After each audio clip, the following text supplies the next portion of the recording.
We want to remind all of you that now is your last chance to buy Cult's merchandise. We're selling exclusive Cult sweatshirts, t-shirts, and phone cases, only until December 8th. So head to represent.com/Parcast for all of your Cult's merchandise, before it's too late.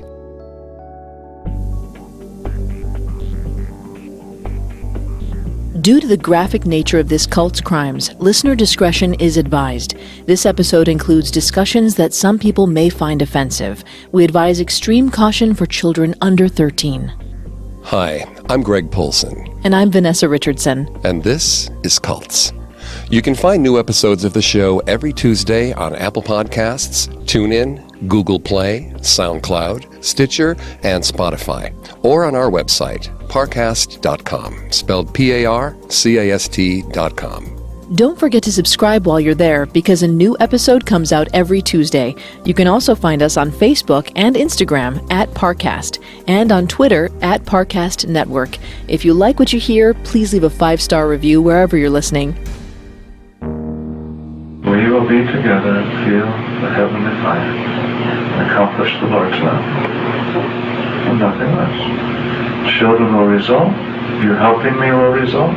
The clip you just heard was taken from an audio tape recorded by Rulon Jeffs, the infamous leader of the Fundamentalist Church of Jesus Christ of Latter-day Saints. Today we're going to take a deep dive into Rulon Jeffs and the FLDS. The FLDS's estimated 10,000 followers across North America consider it to be an authentic religious denomination. But we're going to take a look at this fundamentalist sect through the lens of cult psychology, particularly because the FLDS is one of the most heavily criticized religious groups in modern history. This is largely due to the fact that this particular sect of Mormonism practices polygamy and underage marriages. Rulon Jeffs, the religion's self-proclaimed prophet, had at least 80 wives when he was arrested in 2006. In the previous clip, Jeffs was preaching about how God was pleased with the multiple wives he had taken. So it goes without saying that Rulon Jeffs' life was anything but ordinary.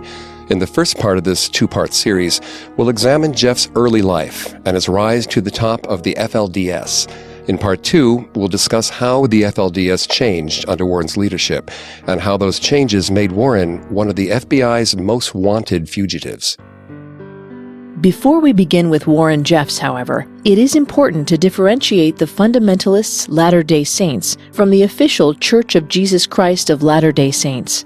The two sects are quite different, and in our research and experience, members of the official LDS Church are kind people with close-knit families who are committed to making the communities they live in a better place. Exploring the differences between the two divisions and examining the leaders who came before Rulon Jeffs will help us understand why many people consider the FLDS a cult. The Mormon Church didn't always have two branches, but it was controversial from the beginning. It was officially founded by Joseph Smith Jr. in 1830 in New York.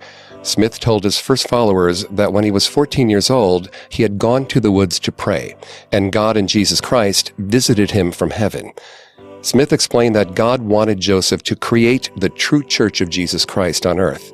In 1827, 3 years before Smith went public with his religion, he claimed that he had another vision of the angel Moroni, who showed him golden tablets engraved with the process for restoring Melchizedek priesthood.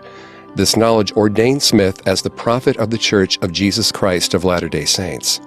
Not long after his encounter, Smith wrote down his visions and encounters in a volume of scripture he called the Book of Mormon.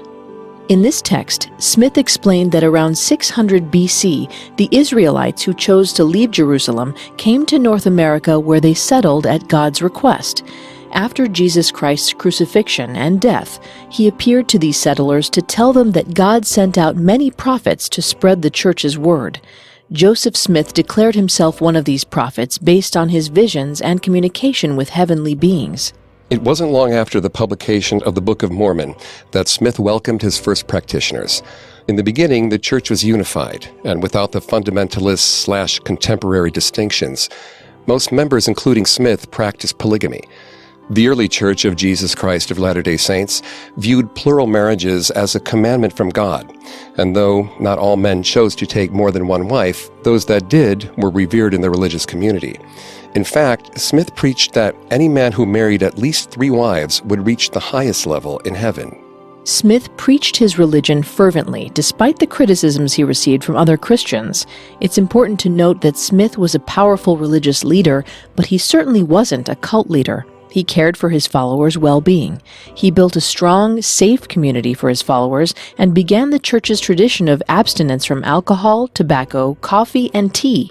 He encouraged his fellow Mormons not to believe that the church was real because he was a prophet, but rather he was a prophet because the church was real. Smith, however, was also known to be a bit impulsive and temperamental. He often got into brawls with non-Mormons over their criticisms of his faith. Because of their controversial belief in polygamy, Smith and his followers were constantly on the move, and they were rarely welcomed in the communities they visited. However, in 1839, Smith led his congregation to Commerce, Illinois, where he managed to get elected as the town's mayor shortly after. Smith changed the town's name to Nauvoo, which means beautiful place in Hebrew. This brazen act raised tensions with non-Mormons in Nauvoo and the surrounding areas. In the locals' eyes, Smith and his followers were taking too much power. It began a series of skirmishes between the Mormons and the other townspeople. In fact, one of the church's run-ins with angry locals was what led to Joseph Smith's death. In 1844, just 14 years after establishing his religion, a group of non-Mormons attacked Nauvoo in an attempt to reclaim it from Smith. Smith responded by using the Mormon militia to protect the city, but both he and his brother Hiram were arrested in the skirmish. After Smith was arrested on charges of treason and destruction of public property, he awaited trial in the local jail in Carthage, Illinois. There were rumors floating through the town that the locals weren't content to let the justice system handle Joseph Smith. They were going to take matters into their own hands. Fearing for their leader's safety, several members of the church smuggled a gun to Smith for protection. The day the angry townspeople marched on the jail, Smith began firing into the crowd. However, his bravado only served to get him fatally shot, and Joseph Smith and his brother died in Carthage in what his followers called a blaze of glory. With Smith gone, the members of the Church of Jesus Christ of Latter-day Saints needed a new leader. Enter Brigham Young. Though there were several men vying to be the next leader, Young declared himself the new prophet upon Smith's passing. He had charm, confidence, devotion. He was charismatic. Now, Vanessa is going to take over on the psychology here and throughout the episode. Please note, Vanessa is not a licensed psychologist or psychiatrist, but she's done a lot of research for the show. Thanks, Greg. Brigham Young was indeed charming and respected in his church community. People found it easy to follow his clever sermons. Young preached passionately about community and togetherness. His goal was to persuade the church followers to trust him and the church wholeheartedly. Under Brigham Young's leadership, we can see Mormonism begin to split into 2 schools of thought: the quiet but devout patrons of the LDS Church and the more fanatical fundamentalists. As a survivalist and frontiersman, Young was clever enough to see that not everyone was welcoming those practicing polygamy. To keep members of the church from wavering in their loyalty while under the scrutiny of the public, he began to preach about relocating to a territory they could build in their own beliefs. By 1847, he and about 60,000 Mormons began to emigrate west in search of acceptance and religious freedom. Along the way, pockets of the members settled in various areas across the country. They elected their own community leaders, and these divisions became alternative sects of the Church of Jesus Christ of Latter-day Saints. However, the largest group followed Young all the way to Utah.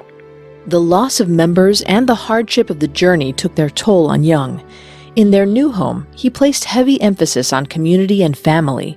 Young also grew bolder and darker with his preaching. It was in Utah that Young married the last of his 53 wives and introduced blood atonement. This practice was new to Mormons, but Young insisted that some sins were so egregious that even the atonement of Jesus Christ on the cross was not enough to save the sinner. Apostasy, the act of leaving the Mormon faith, was one of these sins.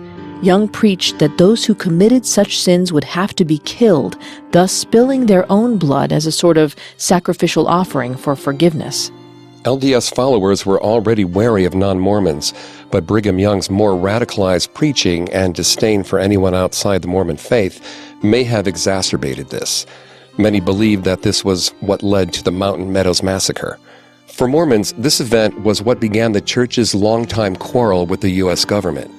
On September 7, 1857, a group of Mormons attacked a wagon train of pioneers headed for California. The members of the church were not comfortable with the outsiders passing through their territory, and they exchanged fire with the pioneers until September 11th.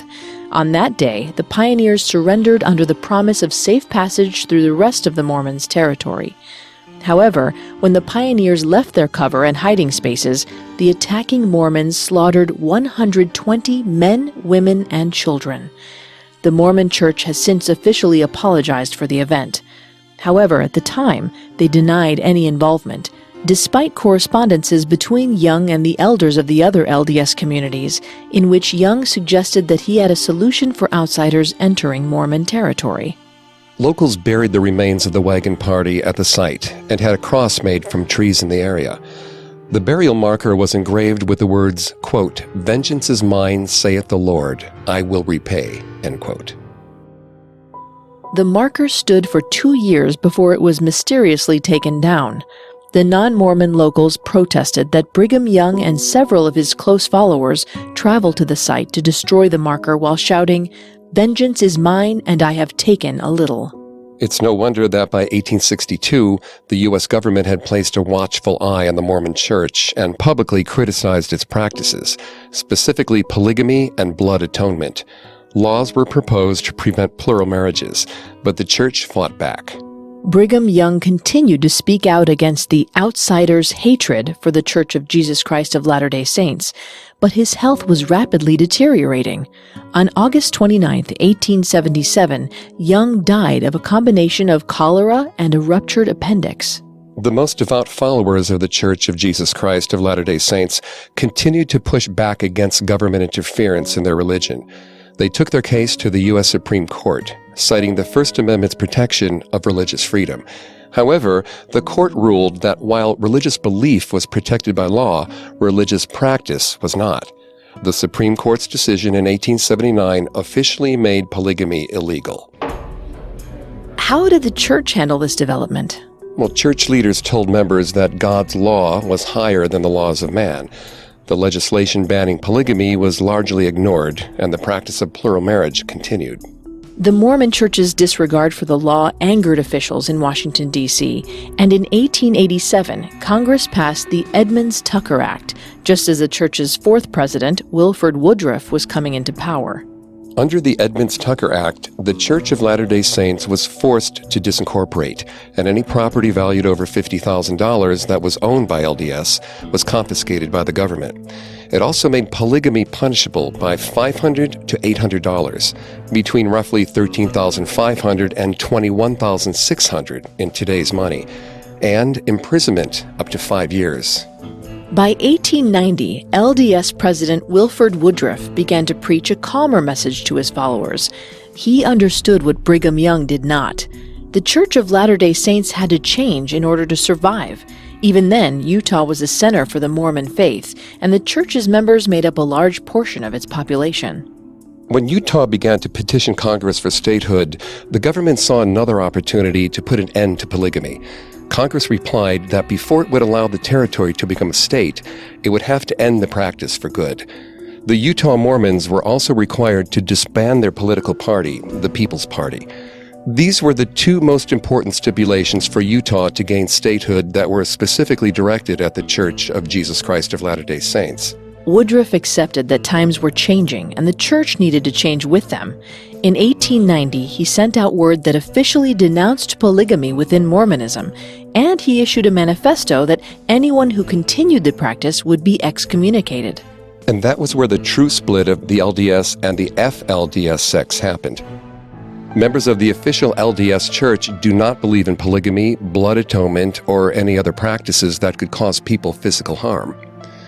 But those who refused the new mandates called themselves Fundamentalists and traveled outside of Salt Lake City to the Mormon adjoining settlements in Hilldale, Utah and Colorado City, Arizona, that would eventually become known collectively as Short Creek. That's right. Many of the members who already had multiple wives did not want to give up their families. Their entire belief system was based around the idea that polygamy was the will of God and that any deviation would be blasphemous. Those who left the church for the fundamentalist colonies did so because they wanted to abide by Joseph Smith's original teachings. Just to be clear, in the official Church of Jesus Christ of Latter-day Saints, it is acknowledged that all prophets are fallible, and not everything a prophet proclaims is church doctrine. Divine revelations received by a prophet go through a process to become an official part of the church's teachings. That's why not all of the original teachings of Joseph Smith and other prophets are espoused by the modern Mormon church. That's right. And over the years, the fundamentalist teachings deviated further and further away from the Church of Jesus Christ of Latter-day Saints. The FLDS became a fiercely private group with strict beliefs and a disdain for those outside their religion. The community even dug a series of tunnels and bunkers into the mountainside to protect themselves against government raids. The FLDS church also developed a different hierarchy than that of the traditional Mormon church. They decided they would be led by a group of men called a priesthood council. As this tradition continued and new members were added, the longest sitting member would be recognized as the senior member. If a senior member appointed another member to the council, those newcomers were considered high priest apostles. Yet even with the growing paranoia and isolation, the FLDS would not be the infamous cult we know today without the Jeffs family.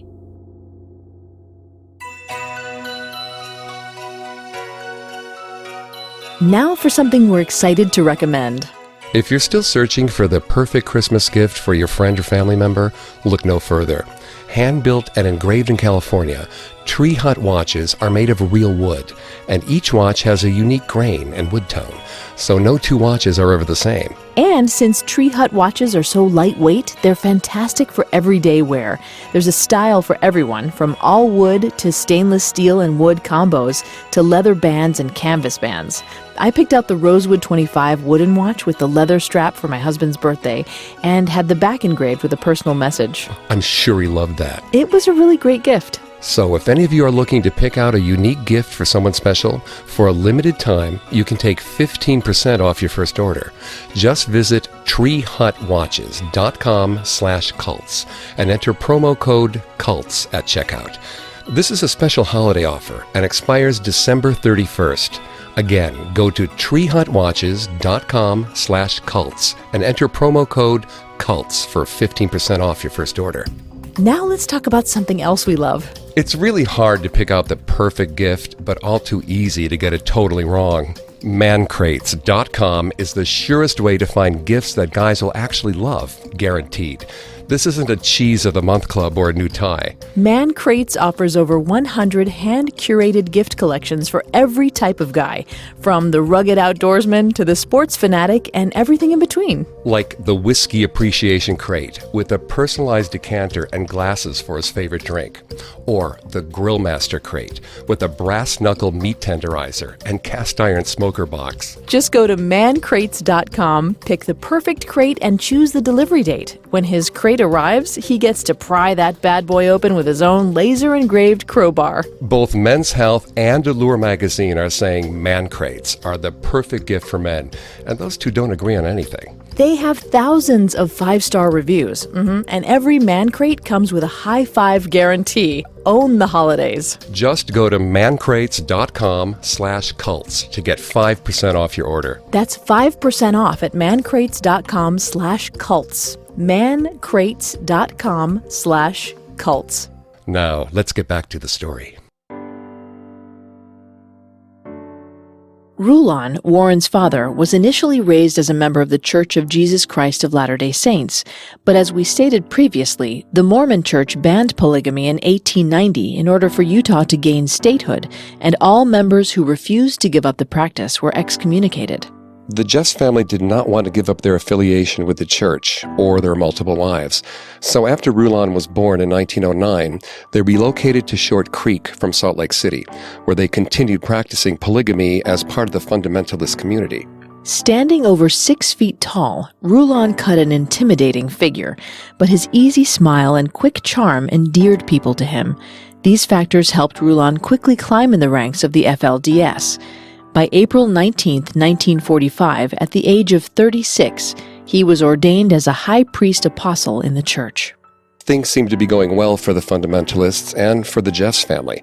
However, the Arizona Department of Public Safety and Arizona National Guard were gearing up to take action against the Fundamentalist community. Finally, on the morning of July 26, 1953, over 50 law enforcement agents gathered outside the Short Creek compound. The plan was to take the community by surprise and make the arrests quickly. However, the FLDS leaders had been tipped off. When the police vehicles drew near, there were 3 dynamite explosions just off the road to signal the officers' approach. The signal worked. When the officers began their raid, they found only women and children in the homes. All of Short Creek's men had outfitted themselves in their best clothing and gathered in front of the schoolhouse. The leader was waving an American flag, and all the men were singing "God Bless America" as a show of peaceful protest against the invasion. But the officers were not swayed. They served warrants to 122 adults that day. The men accused of polygamy and other crimes were sent to a nearby jail to await trial, while many of the women were sent to Phoenix, Arizona. The plural marriage children in the community became wards of the state and were spread out to foster homes. The media reported heavily on the event, but not in the way that law enforcement might have hoped.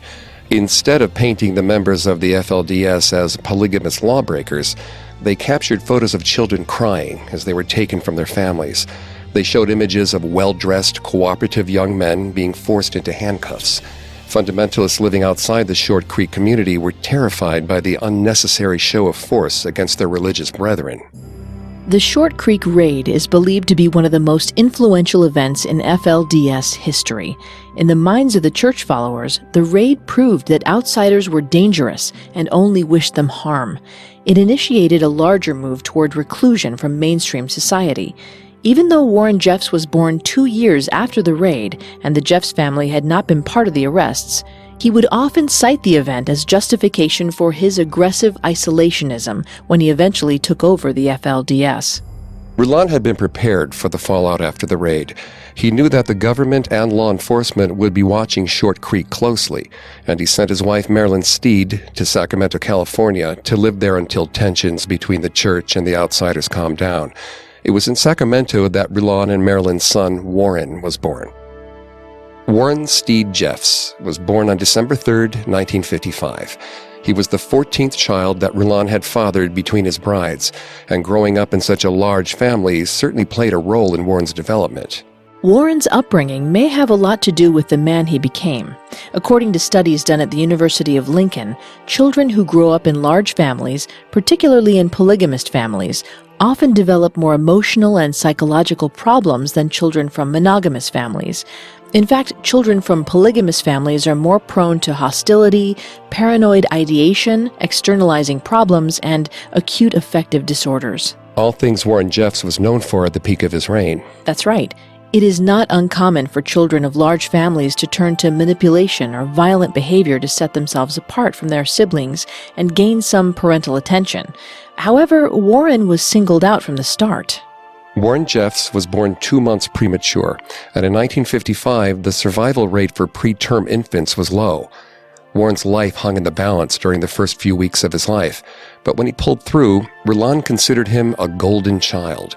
Rulon insisted that Warren was a miracle and that the boy was destined for great things. Warren was, without question, his father's favorite child.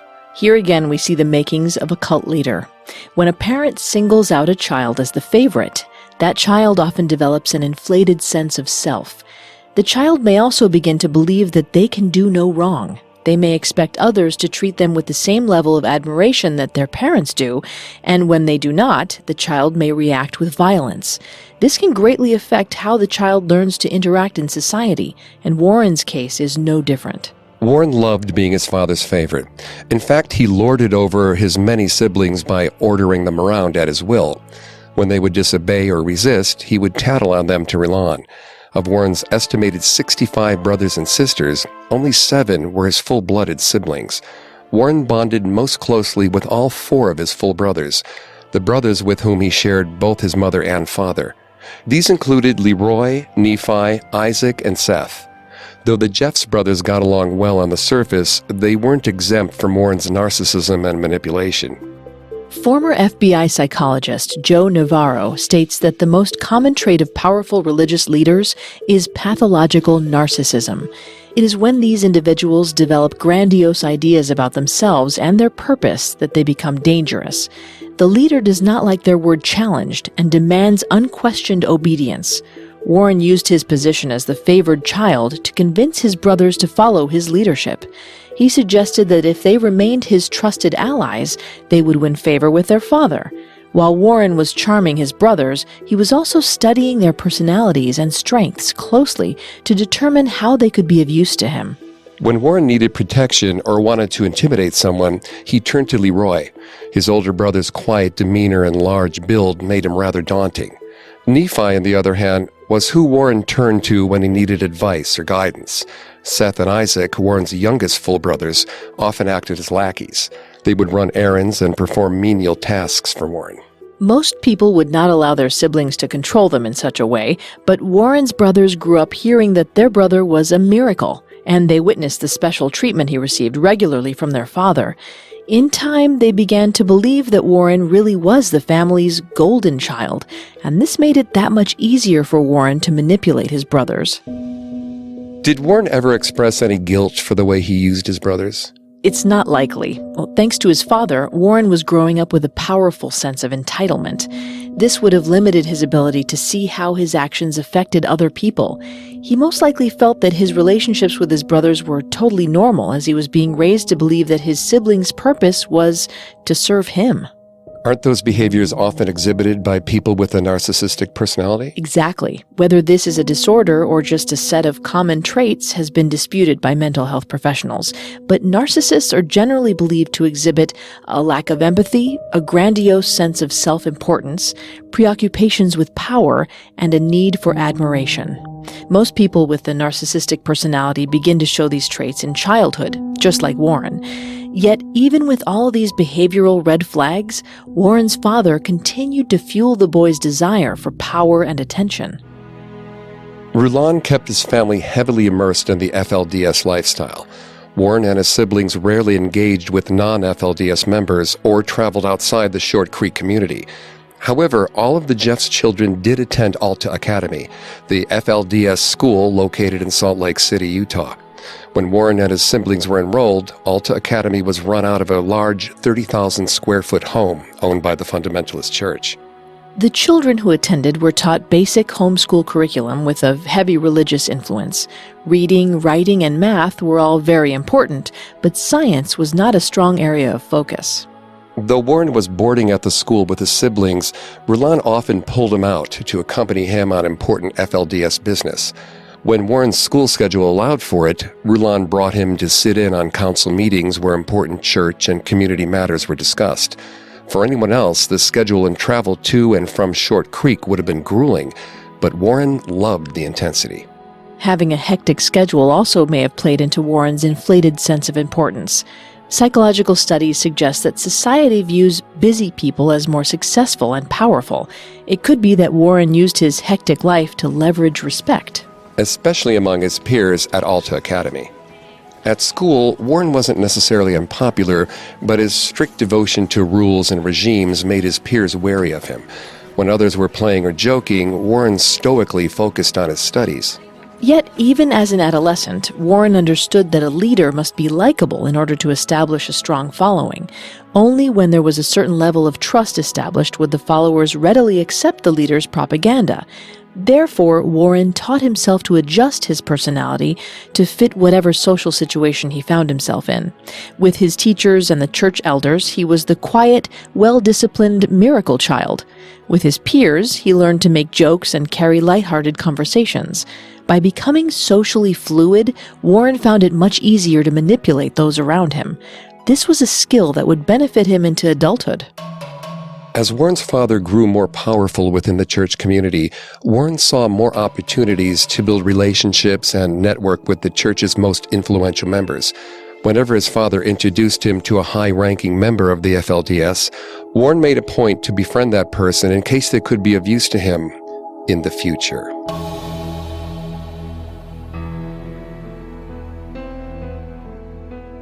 Rulon Jeffs' networking skills served his ambition for power well. In 1973, when Warren was 18 years old, his father and other members of the community council made him principal of Alta Academy after his graduation. Though he only had a high school diploma, Warren had been a good student and had no problem acting with authority. The council saw him as the perfect fit for the role. Under Warren, the school motto became, "Perfect obedience produces perfect faith." This role was Warren's first real taste of power, and it could even be considered the experiment for his future plans in the church. A former student of the Alta Academy wrote that Warren was revered by most of the staff and students.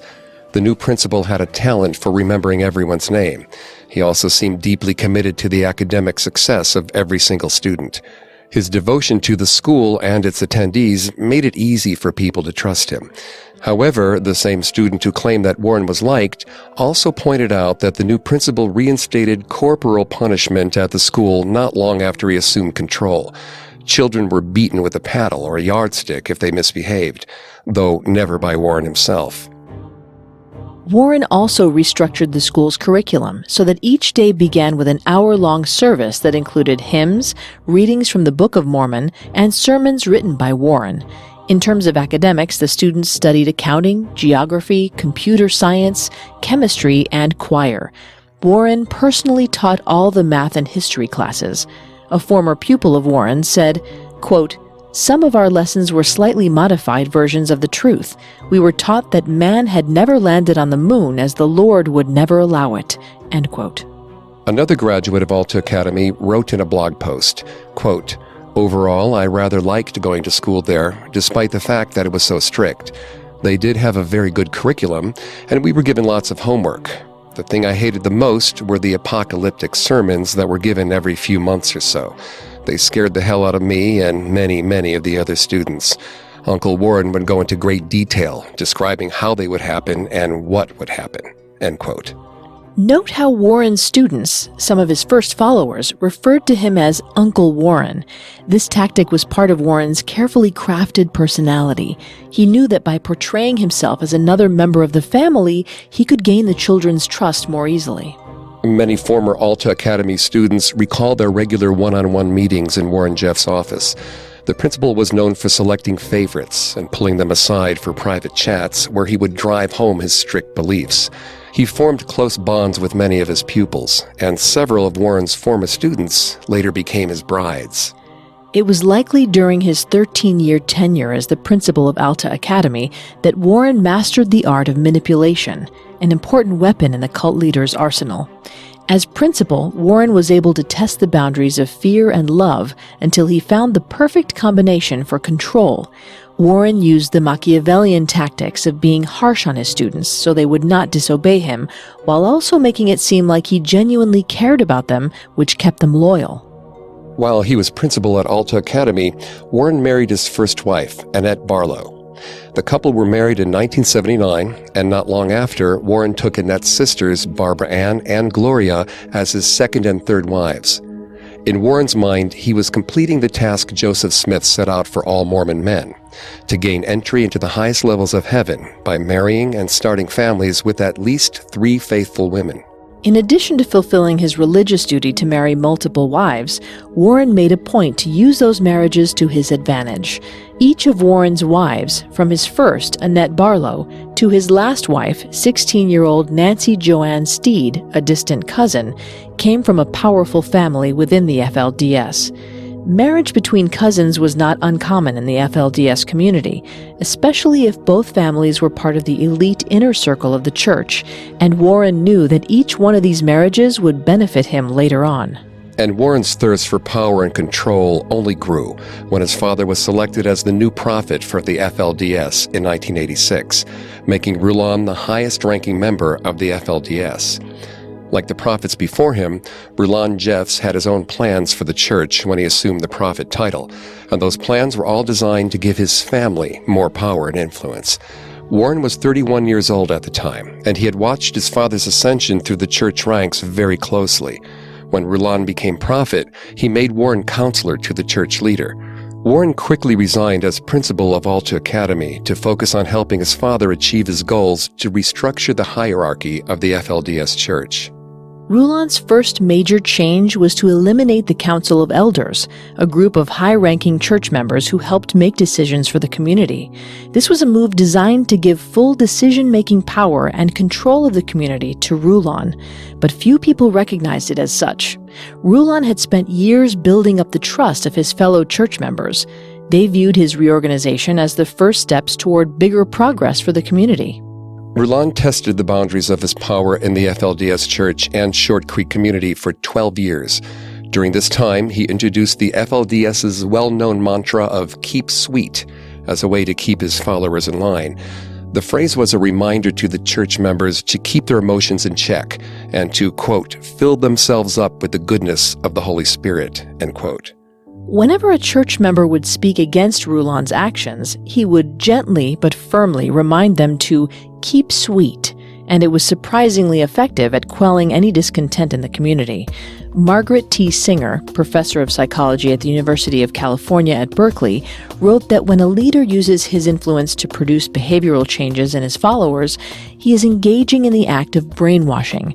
Therefore, it could be argued that Rulon was using the "keep sweet" mantra as a type of thought-terminating cliché to pacify church members into submission. Vanessa, can you explain the concept of a thought-terminating cliché a little more? Absolutely. Simply put, a thought-terminating cliché is an oversimplified saying meant to distract a person from conflicting thoughts. They're often used to persuade a person to change their core thoughts and beliefs on a controversial topic. An example of a common thought-terminating cliché is, "freedom is not free." Some people's value systems make them opposed to war, but the phrase, "freedom is not free," gives the listener a moral out and relieves the speaker from having to present an actual case in support of war. It is a very subtle form of thought manipulation. That type of manipulation would benefit Warren in his role as counselor to the church leader. In this position, Warren had a front-row seat to his father's manipulation tactics, and he was paying close attention. By 1991, Rulon had completed the steps to incorporate the FLDS, meaning that the church could now own property and get loans. It also meant that the FLDS no longer had to pay taxes. Rulon filed the IRS forms and made sure that the FLDS met the IRS guidelines for a religious corporation, including having an established place of worship, a distinct religious history, and a definitive membership, among others.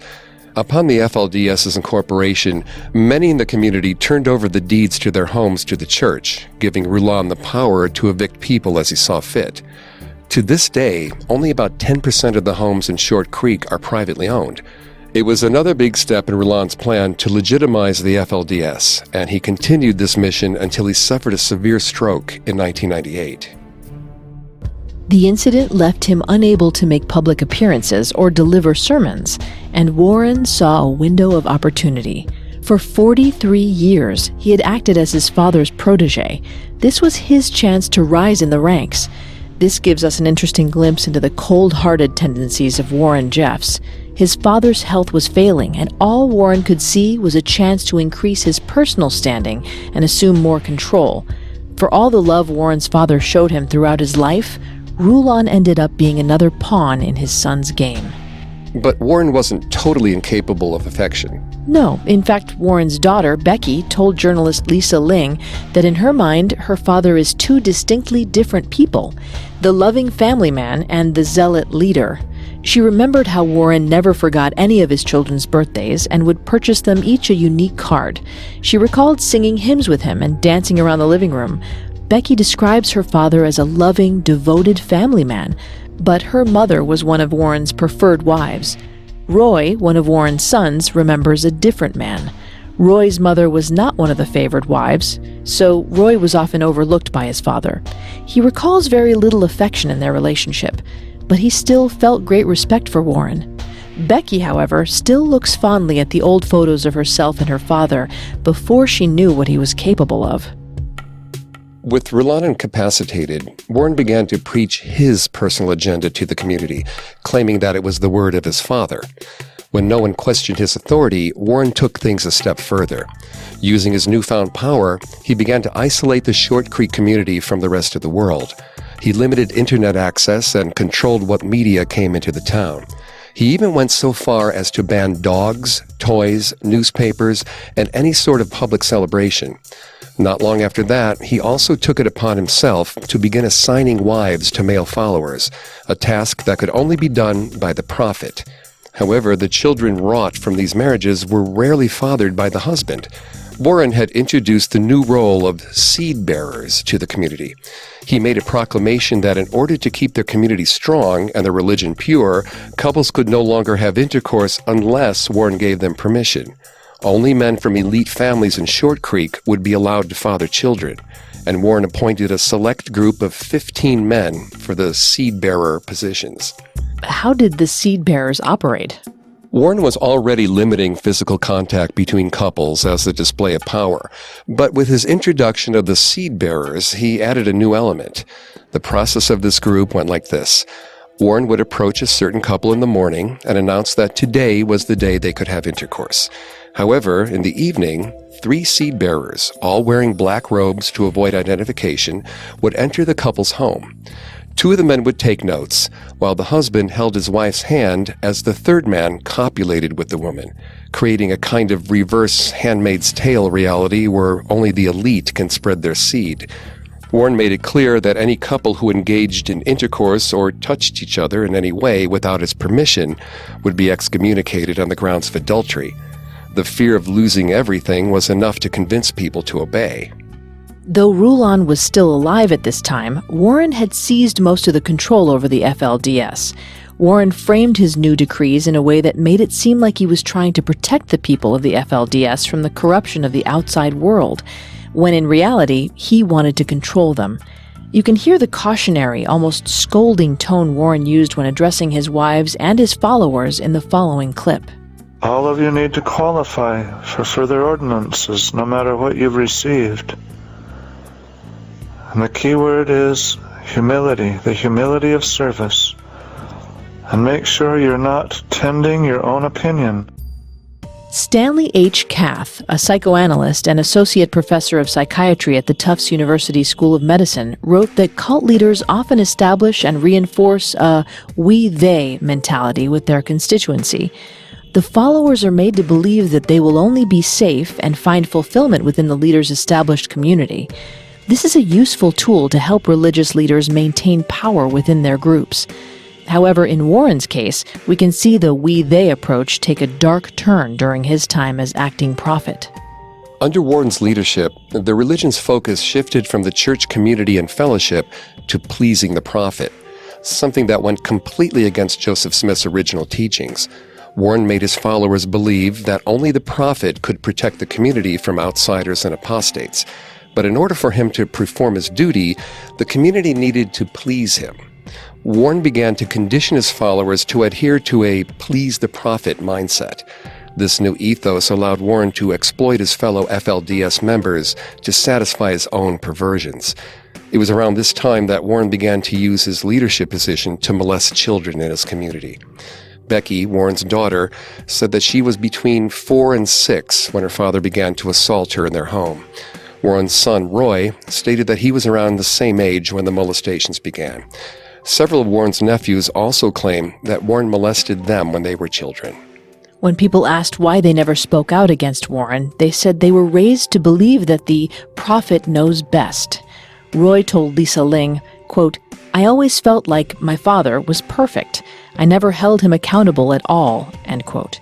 Both Becky and Roy Jeffs say that right before their father abused them, he would tell them to never molest another person. The Jeffs siblings say it made them feel like they were the ones doing something wrong, and it was also part of the reason they kept quiet about the abuse. Warren took advantage of his children's love for him and his powerful influence in the community to keep his victims silent. Meanwhile, as Warren's control increased and he grew bolder with his atrocities, Rulon's health was declining. In fact, Rulon never fully recovered from the stroke, and he was mostly bedridden and kept out of the public eye until his death on September 8, 2002. Immediately after Rulon passed, Warren made an announcement that he had been chosen as the new prophet. One of his first official acts as prophet was to close the Alta Academy, where he had dedicated so much of his time. He also closed all other FLDS schools in the Short Creek area and claimed that public schools were evil. He ordered all 10,000 Short Creek FLDS members to remove their children from the Salt Lake City-based Alta Academy, meaning the FLDS families now had to homeschool their children. As a result, many young people in the church were severely undereducated. There are several psychological standpoints to take when examining Warren's decision to shut down the public schools. The first is that he viewed the work he did as the principal of Alta Academy as beneath him, and closing the schools was a way to exact revenge. Though he had power as the principal, he believed he was destined for a higher position. The other, more likely scenario relates back to Dr. Kath's theory of the we-they mentality. Warren wanted all the church followers back in Short Creek instead of in Salt Lake City. As Dr. Kath suggested, a person's environment will always dominate their individual personality. In other words, cult leaders are able to control large bodies of people with vastly different personalities if they're able to control the group's environment. This is a strategy we see many cult leaders use, right, Vanessa? That's right. David Koresh used a similar tactic to embargo information and keep his branch Davidians in line. Jim Jones did the same with the followers of the People's Temple. Warren Jeffs was hardly original for using this method, but it was particularly effective with the Fundamentalists because of their social and regional isolation. Within a week of Rulon's death, Warren married all but 3 of his father's wives. Of the 3 he did not marry, 1 escaped the FLDS, 1 simply refused to marry him and was excommunicated, and the 3rd was Warren's own mother. This act was only the beginning of Warren's reign. As the prophet, he now owned most of the property in Short Creek. This gave Warren the ability to eject from the community anyone who spoke out against him or his teachings, and he could do it to any individual without warning. There are reports of former FLDS members being dragged from their homes, driven far away from the community, and left with no money, no contacts, and little education. These excommunicated members lost all contact with their families, and many of them were young men around age 16. This group became known as the Lost Boys of the FLDS. They were driven out for speaking against Warren? Well, no, many of the Lost Boys were faithful to Warren, but because of the community's many polygamous marriages, the ratio of men to women was rapidly becoming unbalanced. In order for Warren to supply the elite men from powerful families with the number of wives they needed to fulfill their covenant to the church, that meant some men would have to go without wives. Rather than listen to the appeals of these men later, Warren elected to have them removed from the community before they could marry. He even had his nephew Brett and his son Roy sent away. Neither Brett nor Roy have spoken to their mothers or their family members that remain with the FLDS since they were removed from Short Creek. Warren was now effectively using fear tactics to keep his power unchecked in the church and the community. Perhaps the most powerful tool he had for keeping his followers in line was his God Squad. This was a group of devout young men that Warren handpicked to act as a sort of special police. Several members of the God Squad were Warren's personal bodyguards. While the majority of the men patrolled the community or carried out the removal of lost boys, no one dared speak out against Warren for fear of his retaliation, and the community was growing more complicit every day. But Warren was ready for a change of scenery. In early 2003, Warren announced that Short Creek was no longer home to the blessings of the priesthood. He said that it was time to look for a new home for the FLDS. And it wasn't long before he set his sights on a 1,700-acre property just outside of El Dorado, Texas.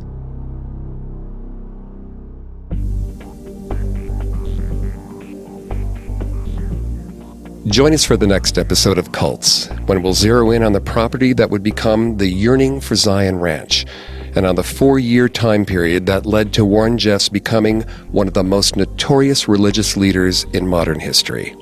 Thanks again for tuning into this week's episode of Cults. If you want to listen to any previous episodes of Cults, you can find them on Apple Podcasts, TuneIn, Google Play, SoundCloud, Stitcher, and Spotify, or on our website, parcast.com, spelled Parcast.com. If you like what you hear, please leave a 5-star review or tell us what you think on social media. We're on Facebook and Instagram as @Parcast, and on Twitter @Parcast Network. It seems simple, but it really helps our show. Remember to join us next Tuesday as we continue to investigate Rulon Jeffs and the Fundamentalist Church of Jesus Christ of Latter-day Saints. Cults was created by Max Cutler and is a production of Cutler Media and is part of the Parcast Network.